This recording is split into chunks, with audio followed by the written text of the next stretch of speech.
नमस्कार दोस्तों, मैं अंकुर उपाध्याय स्वागत करता हूं आप सभी का आपके अपने YouTube channel share market analysis में। बहुत इंपॉर्टेंट वीडियो है ये, पूरी देखना, मिस मत करना जरा सी भी, क्योंकि ये इतनी इंपॉर्टेंट है। ये आपकी जेब से जो रोज पैसा जाता है ना शेयर बाजार में, आप जब भी खरीद या बेच करते हो, इसे मतलब नहीं है आपको प्रॉफिट हो रहा है या नुकसान हो रहा है। इसे मतलब नहीं है आप कैश में काम कर रहे हो, फ्यूचर में काम कर रहे हो, इंट्राडे काम कर रहे हो, ऑप्शंस में काम कर रहे हो, डिलीवरी में काम कर रहे हो, कोई मतलब नहीं है। सिर्फ और सिर्फ आपकी जेब से पैसा जाएगा। स्टार्ट करते हैं बिना किसी देरी के, वीडियो को आगे बढ़ाते हैं। सबसे पहले काफी सारे निवेशकों का या फिर ट्रेडर्स का सवाल था कल के सेशन में, जब ये खबर आई तभी मैंने आप सभी के साथ शेयर करा। क्या एसटीटी बढ़ाया गया है सरकार के द्वारा? सबसे पहले कंफ्यूजन हुआ, वो मैंने आपके साथ सॉल्व कर दिया, उसके बारे में बात नहीं करेंगे, वीडियो को बढ़ाने से कोई फायदा नहीं है। तो ये एसटीटी होता क्या है, एक शुरू से शुरू कर रहे हैं तो हर किसी को समझ में ऐसी बात करेंगे। तो एसटीटी की फुल फॉर्म समझिए सबसे पहले, सिक्योरिटी ट्रांजैक्शन टैक्स। अब ये एसटीटी क्या किसी ब्रोकर को जाता है, किसी पर्टिकुलर व्यक्ति को जाता है या सरकार को जाता है? ये जाता है दोस्तों सरकार को। देखिए, ब्रोकर के पास तो एक लिमिटेड अमाउंट जाता है जो कि होता है ब्रोकरेज। आप कहीं भी किसी भी प्लेटफॉर्म पे ट्रेड कर रहे हो, आप सर्च करो, like for an example Upstox charges, Upstox option charges, derivative charges या फिर कैश चार्जेस या काइट के चार्जेस, तो वहां पे जो ब्रोकरेज लिखा है वो केवल ब्रोकर को जाता है। बाकी के सारे टैक्स, एसटीटी या फिर आप जो भी टैक्स जो जीएसटी पे करते हो या जो भी टैक्स पे करते हो, वो सब सरकार को जाता है। और बहुत सारे लोग ये भी कहते हैं, भाई आप तो कह रहे थे अपस्टॉक बिल्कुल टैक्स नहीं ले रहा, डिलीवरी फ्री है, जीरो ब्रोकरेज है, फिर मेरे इतने चार्जेस क्यों लग रहे हैं? वो चार्जेस अपस्टॉक नहीं लेता, वो सरकार लेती है और सरकार छोड़ेगी नहीं बिल्कुल भी। और सरकार ने लिए हैं दो बड़े अहम फैसले, जिसमें से एक आ रहा है शेयर बाजार के लिए। अब एसटीटी को लेकर आपको एसटीटी क्लियर हो गया, कहां जाता है क्लियर हो गया, सिक्योरिटी ट्रांजैक्शन चार्ज किस किस पे लगता है।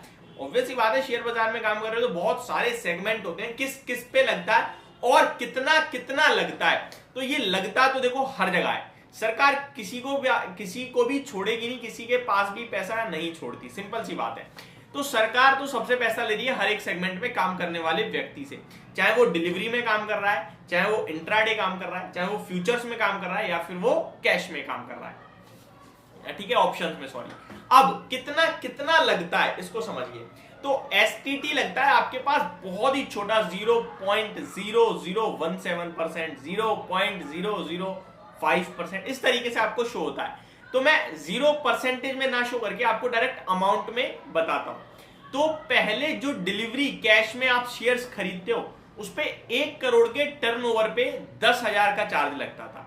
अभी कितना लगेगा? अभी भी 10,000 लगेगा। अरे भाई, फिर क्या बदला? कुछ नहीं बदला, डिलीवरी में कुछ नहीं बदला, केवल एफएनओ में बदला, यानी डेरिवेटिव यानी फ्यूचर एंड ऑप्शंस में।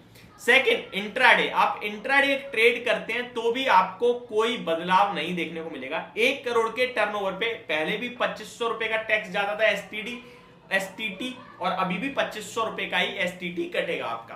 अब आते हैं जहां चेंज हुआ है, पहले फ्यूचर्स की बात करते हैं। तो 1 करोड़ के ट्रांजैक्शन पे पहले आपके 1000 रुपए कटते थे, अब आपके कटेंगे 1250 रुपए। ये डायरेक्टली 25% से बढ़ा है। आप केवल 250 रुपए मत देखना। बहुत सारे लोग ये भी कहेंगे, अरे भाई 1 करोड़ पे लग रहा है, हम तो 1 लॉट पे काम करते हैं, 2 लॉट पे करते हैं, ज्यादा से ज्यादा 1 लाख 10 लाख का, ये 1 करोड़ पे इतना लग रहा है, हमारे लिए क्या है, इससे क्या ही फर्क पड़ेगा? तो उसके बारे में भी मैं आपके साथ शेयर करूंगा, वीडियो को देखना, तभी मैंने आपसे कहा एंड तक देखना। Third thing, options. ऑप्शंस में अगर कोई 1 करोड़ की ट्रेडिंग करता है, टर्नओवर करता है, 1 करोड़ का टर्नओवर करता है ऑप्शंस में, तो पहले उसको पे करने पड़ते थे 5,000 और अब उसे पे करने पड़ेंगे 6200 यानी 6200 रुपए, और इसमें भी 25% का इजाफा कर दिया है सरकार ने। तो ये हर जगह जो टैक्स बढ़ा है, हर जगह मींस डेरिवेटिव केवल, इससे कितना फर्क पड़ेगा? अब आता हूं आपके सवाल पे, यार हम तो इतना करते हैं, इससे क्या ही फर्क पड़ेगा? तो हमारे और आपके ट्रेड करने से तो मार्केट को भी फर्क नहीं पड़ता, सरकार को तो क्या ही पड़ेगा, या फिर शेयर बाजार को क्या पड़ेगा? हमारा और आपका ट्रेड करना बस ये है कि एक समुंदर है और हम शांत साइड में बैठे हैं, कभी बूंद उठा लेते हैं, कभी पूरा डूब जाते हैं। इससे ज्यादा हमारे ट्रेड करने से कोई फर्क नहीं पड़ता। 1 लाख 10 लाख 20 लाख, इससे कुछ नहीं होता शेयर बाजार में।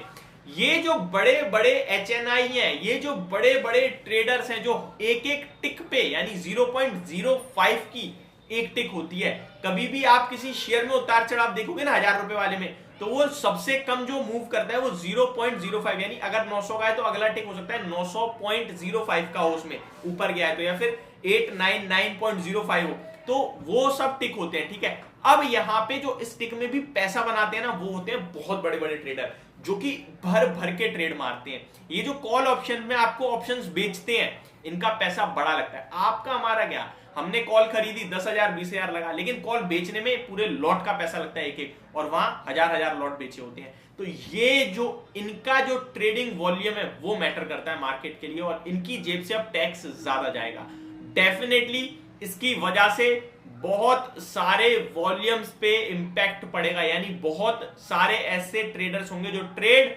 कम करेंगे। क्यों? क्योंकि भाई टैक्स, आपका लॉस हो रहा है, प्रॉफिट हो रहा है, सरकार तो आपसे पैसा छीन ही रही है।